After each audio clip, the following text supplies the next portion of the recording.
Have you been thinking about learning how to quilt online, but maybe you've heard some negative reasons floating around and they've made you hesitate? Well, today I'm busting the seven biggest myths I hear all the time about learning to quilt online, and trust me, they could not be further from the truth. Who am I to tell you this? I am Kim. This is Quilt with Kim. You, my lovely, are very, very welcome. And together we're going to start with busting myth number 1, which is you need to be good with tech to learn quilting online. Goodness no! If you can click play on a YouTube video, which I know you can because you're watching this, then you can absolutely learn to quilt online. You don't need any fancy apps or advanced tech skills worthy of flying a spaceship. All you need is a bit of curiosity and the ability to hit play, rewind, and pause when you need to. Now, many online courses also come with printable instructions that work alongside the video. So either way, you'll find it pretty easy. Now, the next myth I hear is you can't ask questions if you're learning online. Balderdash, I say, balderdash. I've been watching too much Downton Abbey. Actually, you can ask questions and you'll often get better support than maybe in a live class because the teacher won't be running out of time to answer your questions. Like a lot of online teachers, I encourage all of my students to ask questions, whether it's in our student Facebook group or via email or text. So you will never be on your own and you can definitely get your questions answered. That's that gone then. So what about myth 3, which is surprisingly very difficult to say? And that is online learning is just watching videos, isn't it? It's not real learning.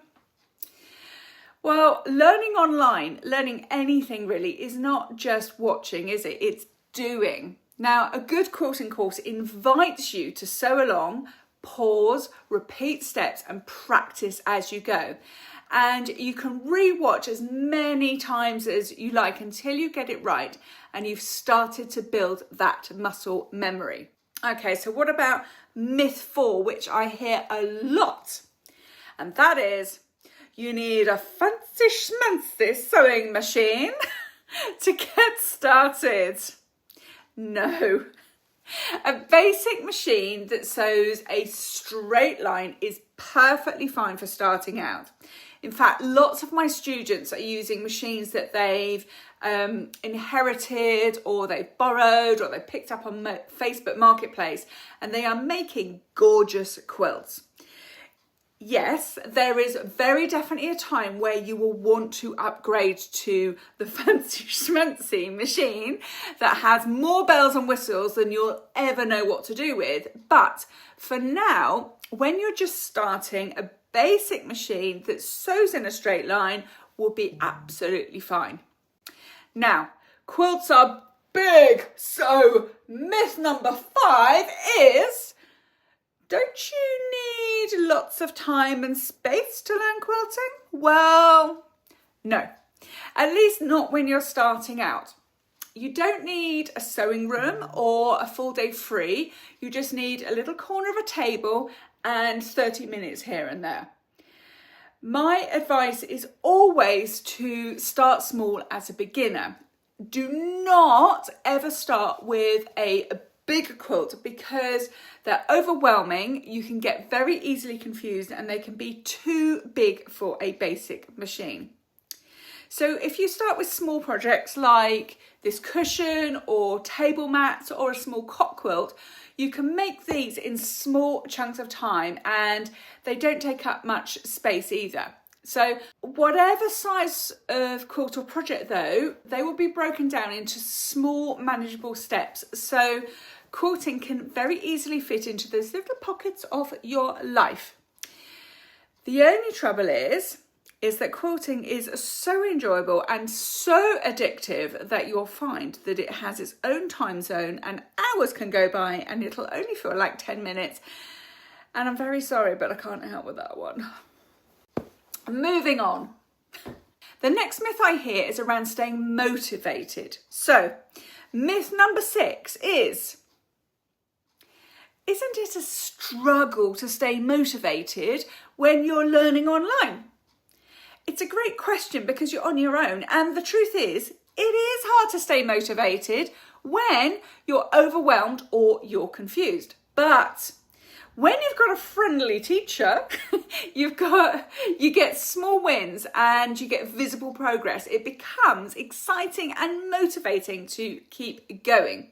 And that's what I and other online teachers aim to give my and our students. Okay, so the 7th and final myth is what I thought before I got into quilting. Slightly embarrassed. And that is, quilting is only for older people. Oh, and it's full of fussy 70s style flowery prints.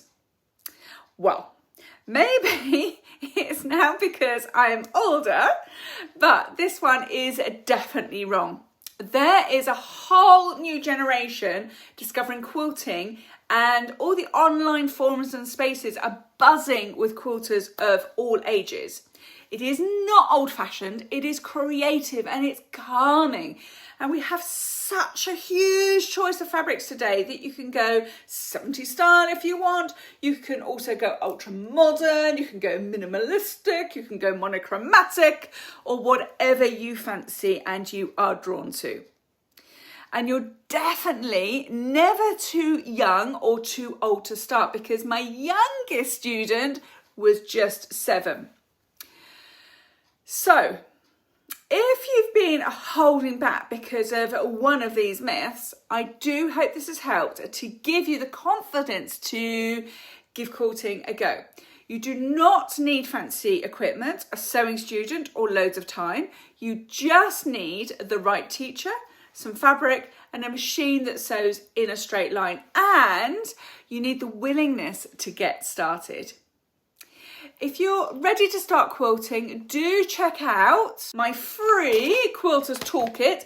It is packed with everything that you need to know to get going, and it comes with a fun 5-day email challenge to get you started.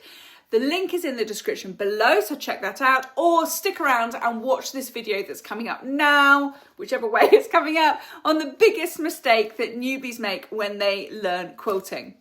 Don't forget to like, subscribe and hit that notification bell so you don't miss any of my weekly free tutorials here on YouTube land. I will love you and leave you for now. I will see you next time. Bye for now.